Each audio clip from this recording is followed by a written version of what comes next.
भारत एक लोकतांत्रिक देश है और आए दिन यहाँ किसी न किसी बात पर धरना प्रदर्शन या मार्च निकालना इस तरह की चीजें होती रहती है, जो कि जायज भी है क्योंकि अभिव्यक्ति की आजादी के अकॉर्डिंग ये सब करना हमारा अधिकार है। ठीक इसी तरह इस बात को ध्यान रखते हुए बीजेपी के नेता और कार्यकर्ता बिहार में बिहार की नीतीश सरकार की कुछ चीजों से नाखुश होकर धरना प्रदर्शन कर रहे थे, जिसके बाद उन्होंने मार्च भी निकाला, मगर ये मार्च बीजेपी नेता की जान ही ले गया। बिहार पुलिस ने बीजेपी नेताओं पर लाठीचार्ज कर दिया और जिससे मार्च में शामिल हुए बहुत से लोग घायल हो गए और एक नेता की जान ही चली गई। आखिर ऐसा क्या हुआ कि बिहार सरकार के हाथ खून से रंग गए? क्या है इस मामले के पीछे की पूरी वजह? अगर आप भी ये जानना चाहते हैं तो इस वीडियो को अंत तक जरूर देखें। दरअसल मामला ये है कि जब से बिहार सरकार ने बिहार में नई शिक्षक भर्ती रूल निकाला, तब से बिहार के शिक्षक अभ्यर्थी इस रूल का विरोध कर रहे थे। इन्हीं शिक्षक अभ्यर्थियों के समर्थन में 13 जुलाई को बीजेपी ने विधानसभा मार्च का आयोजन किया था। मार्च या फिर विरोध प्रदर्शन का कारण केवल ये एक मुद्दा नहीं, इसके साथ कई और भी मुद्दे थे, जैसे चार्जशीट दाखिल होने के बावजूद भी डिप्टी सीएम पद से तेजस्वी यादव को नहीं हटाया गया और 10 लाख सरकारी नौकरी का वादा। इन सब मुद्दों के आधार पर विरोध प्रदर्शन किया और मार्च निकाला था। बीजेपी के प्रदेश अध्यक्ष सम्राट चौधरी के नेतृत्व में पार्टी के तमाम नेताओं, कार्यकर्ताओं, विधायकों और सांसदों ने गांधी मैदान से विधानसभा सदन तक पैदल मार्च निकाला। भाजपा नेता 11 बजे गांधी मैदान में एकजुट हुए। यहाँ से जेपी गोलंबर होते हुए डाक बंगला चौराहे पहुँचे। ऐसे में वहाँ पहले से तैनात पटना पुलिस ने पहले भाजपा नेताओं को पीछे हटने को कहा, लेकिन भाजपा नेता नहीं माने तो पुलिस ने लाठी चार्ज कर दिया। भीड़ को हटाने के लिए बिहार पुलिस ने आंसू गैस के गोलों, पानी की बौछार और अंधाधुंध लाठी चार्ज का इस्तेमाल किया, जिससे कई बार भगदड़ मची। लाठी की मार और भगदड़ में गिरने से कई नेताओं के हाथ पैर भी टूटे। कई अस्पताल में भर्ती हैं, बल्कि वहां प्रदर्शन में मौजूद महिलाओं को भी नहीं बख्शा गया। उन्हें भी महिला पुलिस कर्मियों ने लाठी से बहुत मारा। ये सिलसिला ऐसे ही चलता रहा, जिसके बाद वहां मौजूद भाजपा नेता विजय सिंह की मौत हो गई। इस मौत के बाद बिहार की राजनीति गर्मा चुकी है। बीजेपी नेताओं का कहना है कि ये विजय सिंह की मौत नहीं, बल्कि बिहार में लोकतंत्र की हत्या हुई है।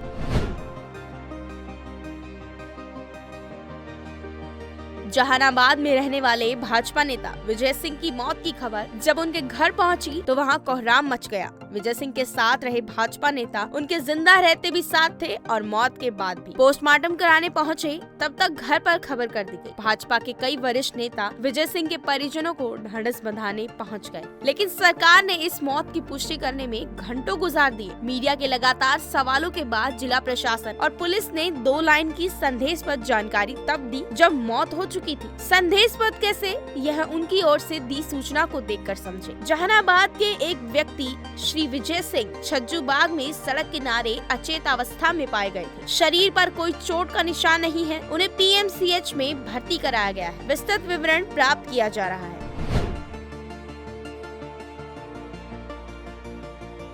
सड़क किनारे अचेतावस्था यानी बेहोशी की हालत में पाए जाने की सूचना अपने आप में संदेशबद्ध है, क्योंकि बीजेपी नेताओं और मृतक नेता के परिजनों का कहना है कि जहानाबाद से विजय सिंह भाजपा के मार्च में शामिल होने आए थे। उनकी मौत की खबर फैलने के बाद ये मैसेज आया। उसके करीब 1.5 घंटे बाद अस्पताल में एक बुजुर्ग के वीडियो बयान को जारी किया गया। जहानाबाद के निजामुद्दीनपुर निवासी भरत प्रसाद चंद्रवंशी इस वीडियो में वह कह रहे हैं, हम लोग समारोह में ही जा रहे थे, जाने के पहले ही भगदड़ मची और यह गिर गए। गिरने के क्रम में हो सकता है कि सिर पर चोट लगी हो। हम लोग एक प्राइवेट अस्पताल लेकर गए, वहाँ मशीन पर ले जाया गया, लेकिन रिस्पांस नहीं मिला। वहाँ से एम्बुलेंस कर पीएमसीएच लाया गया। भाजपा नेता शैलेश महाजन ने कहा कि अफसरों ने इस वीडियो बयान को मीडिया तक इसलिए पहुँचाया क्योंकि इसमें जहानाबाद के बुजुर्ग कह रहे हैं कि वे जा ही रहे थे और जाने से पहले ही भगदड़ मची। इसका क्या मतलब है? पटना में कहीं सड़क पर वैसे ही भगदड़ मच जाती है। लाठीचार्ज का वीडियो राज्य की जनता देख चुकी है और भगदड़ से चोटे लोगों को भी। क्या इस हत्या को सरकार दूसरे तरीके से जस्टिफाई करना चाह रही है?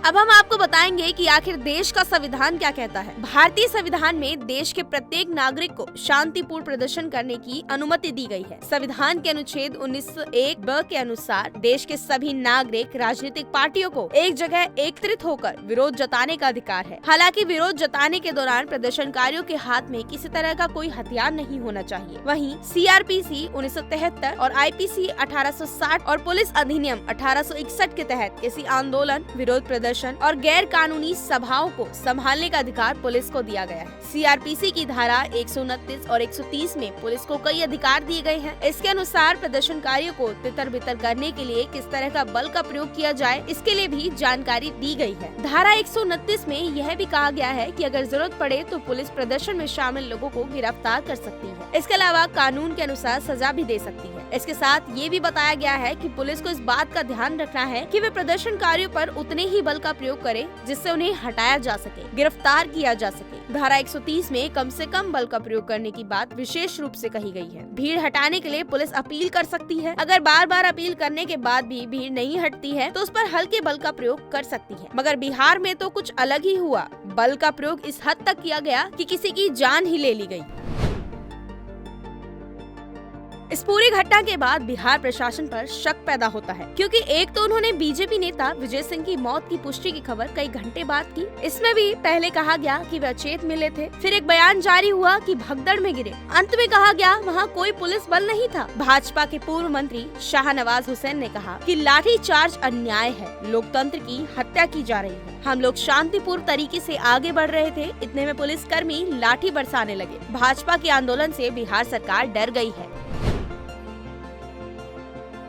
विजय सिंह की मौत के बाद बिहार बीजेपी अध्यक्ष सम्राट चौधरी 13 जुलाई को जहानाबाद पहुंचे। यहां जहानाबाद भाजपा के महामंत्री विजय सिंह को श्रद्धांजलि दी। सम्राट चौधरी ने कहा कि विजय सिंह की हत्या बिहार में लोकतंत्र की हत्या है। सरकार ने बिहार और विपक्ष की आवाज को कुचलने का प्रयास किया है। विजय सिंह का परिवार मुश्किल समय से गुजर रहा है। उनकी मौत के बाद उनकी बेटी पिता की मौत की खबर सुनकर बेसुध हो गई। इस दौरान मीडिया ने परिवार से बात करना चाहा, इस पर उसने अपना आपा खोते हुए वे मीडिया कर्मियों पर नाराज हो गई। इस पूरी घटना की निंदा करते हुए बीजेपी के नेता अलग अलग तरह से बिहार सरकार की आलोचना कर रहे हैं। केंद्रीय मंत्री अश्विनी कुमार चौबे ने कहा कि चाचा भतीजा नीतीश और तेजस्वी ने मिलकर षड्यंत्र रचकर बीजेपी नेताओं पर पुलिस से हमला करवाया था। एक टीवी चैनल से बात करते हुए उन्होंने कहा कि बीजेपी की महिला कार्यकर्ताओं के साथ बदतमीजी की गई, उनकी साड़ी फाड़ डाली। इस प्रकार की बदतमीजी बर्दाश्त नहीं की जा सकती। साथ ही ये भी कहा कि अब नीतीश सरकार की आज से उल्टी गिनती शुरू हो गई है। लोजपा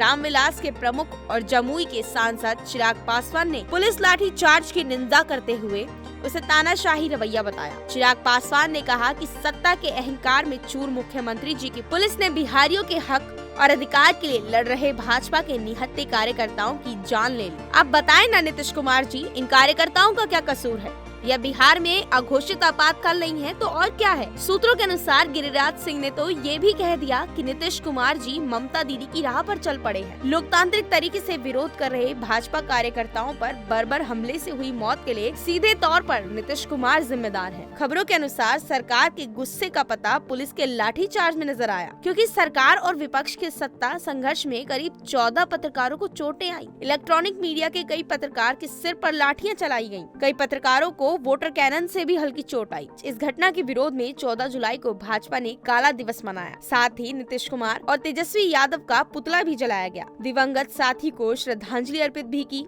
बिहार बीजेपी अध्यक्ष सम्राट चौधरी ने उन्होंने घोषणा करते हुए कहा कि भाजपा परिवार दिवंगत साथी के परिजनों को 10 लाख रुपए आर्थिक सहयोग देगी तथा परिवार को गोद लेकर आगे सभी प्रकार की मदद करेगी। इस सब के बाद बिहार विधानसभा की सुरक्षा बढ़ा दी गई है। स्पेशल फोर्स को भी तैनात किया गया है। इस पूरी खबर पर आपकी क्या राय है, नीचे कमेंट करके जरूर बताएं। हमारे चैनल को सब्सक्राइब करें, वीडियो को लाइक और शेयर करें।